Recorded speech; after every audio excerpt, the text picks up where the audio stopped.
Baik, terima kasih. Perkenalkan, nama saya Bernadina Listina Hoarnahak, NIM 1810216. Di sini saya akan membahas soal mengenai penjualan konsinyasi dari perusahaan manufaktur Nelba dan perusahaan manufaktur Base Value. Nah, jadi dari soal yang sudah tertera di atas, saya langsung saja pada bagian penjelasannya. Nah, di sini kita ketahui bahwa perusahaan Nelba ini dia melakukan pengiriman barang dagang itu seharga 40.000 dengan besarnya biaya pengirimannya itu sebesar 3.500. Sedangkan untuk base value-nya itu dia melakukan pembayaran untuk pembayaran iklannya itu sebesar 2.500 dan 2/3 dari barang dagangnya itu dijual dengan harga sebesar 50.000. Adapun besar komisinya itu sebesar 10%. Nah, jadi di sini yang diminta adalah buat jurnal untuk perusahaan Nelba dan perusahaan Base Value serta perhitungannya. Jadi di sini yang pertama itu kita lihat jurnal untuk perusahaan Nelba. Jadi jurnal untuk perusahaan Nelba di sini yang pertama ada pengiriman barang dagang. Untuk pengiriman barang dagang di sini jurnalnya itu barang dagang konsinyasi pada persediaan barang jadi itu sebesar 40.000.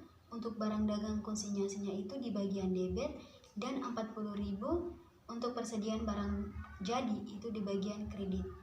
Lalu yang kedua ada pembayaran biaya kargo oleh penerima.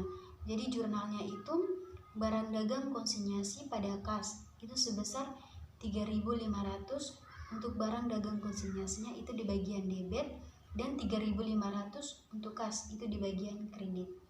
Lalu yang ketiga ada pembayaran biaya iklan oleh penerima. Jadi untuk perusahaan Nelba itu tidak melakukan pembayaran iklan, jadi tidak ada ayat jurnal. Lalu yang keempat ada penjualan barang dagang konsinyasi. Jadi perusahaan Nelba juga tidak melakukan penjualan barang dagang konsinyasi sehingga tidak ada jurnal. Lalu yang kelima ada pemberitahuan penjualan dan beban serta jumlah terutang.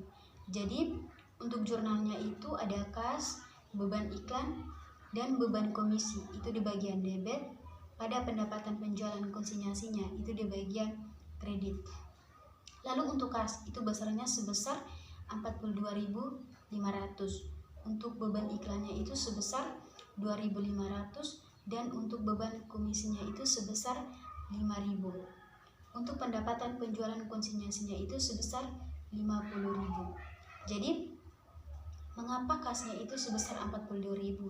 Jadi 42.000 ini didapat dari 2/3 barang dagang yang dijual itu yang seharga 50.000. Itu dikurangi dengan beban iklan itu seharga 2.500 dan dikurangi dengan beban komisinya itu sebesar 5.000. Beban komisinya ini kenapa 5.000? Itu didapat dari 2/3 barang dagang yang dijual dengan harga 50.000. Itu dikalikan dengan beban komisinya itu sebesar 10%. Jadi hasilnya itu adalah 50.000 untuk pendapatan penjualan konsinyasi.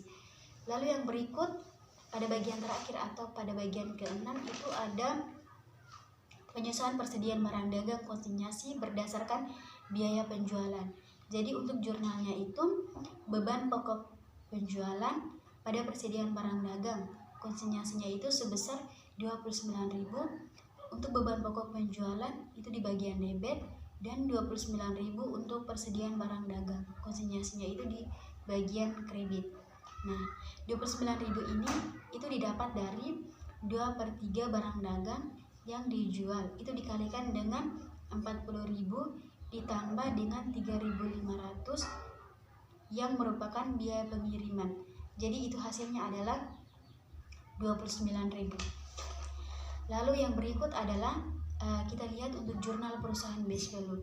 Jadi untuk jurnal perusahaan Base Value ini yang pertama untuk pengiriman barang. Jadi untuk pengiriman barang di sini untuk perusahaan Base Value itu dia tidak ada jurnal karena tidak melakukan pengiriman barang, melainkan dia melakukan penjualan barang. Lalu yang kedua ada pembayaran biaya kargo. Jadi untuk pembayaran biaya kargo ini pun dia tidak ada jurnal karena tidak ada biaya pengiriman. Lalu yang ketiga, pembayaran biaya iklan. Jadi karena perusahaan base value yang melakukan pembayaran untuk biaya iklan, jadi jurnalnya itu piutang dari pengirim pada kas itu sebesar 2.500 untuk piutang dari pengirim itu di bagian debit, dan 2.500 untuk kas itu di bagian kredit. Lalu yang berikut yang keempat ada penjualan barang dagang konsinyasi. Jadi jurnalnya itu adalah kas pada utang dari pengirim itu sebesar 50.000 untuk kas di bagian debit, dan 50.000 untuk dagang dari pengirim itu di bagian kredit. Lalu yang berikut yang kelima ada pemberitahuan penjualan dan beban serta jumlah terutang. Nah, jurnalnya itu ada utang kepada pengirim pada piutang dan pengirim, pendapatan komisi dan kas. Lalu untuk utang kepada pengirimnya itu sebesar 50.000 itu di bagian debit, piutang dari pengirim itu sebesar 2.500 itu di bagian kredit. Pendapatan komisinya itu sebesar 5.000 itu di bagian kredit, dan kasnya itu 42.500. Itu perhitungannya itu sama dengan perusahaan Helba. Jadi tapi untuk jurnalnya itu sedikit berbeda. Lalu yang berikut pada bagian terakhir ada penyesuaian persediaan barang dagang konsinyasi berdasarkan biaya penjualan. Jadi itu untuk perusahaan base value itu tidak ada ayat jurnal.